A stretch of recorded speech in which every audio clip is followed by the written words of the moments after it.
Matt from Smokin here. I'm here today to show you how much cymbal volume and bleed can be eliminated in a room and in vocal mics when using a cymbal shield.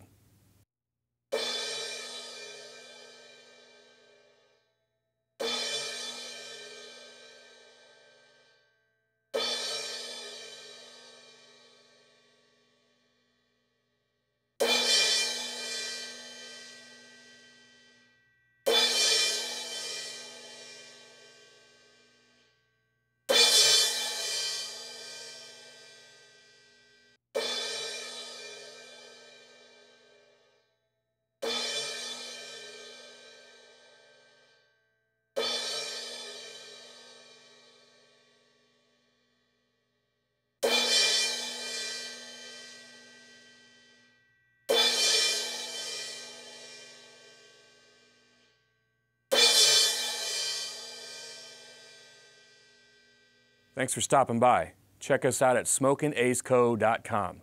See you next time.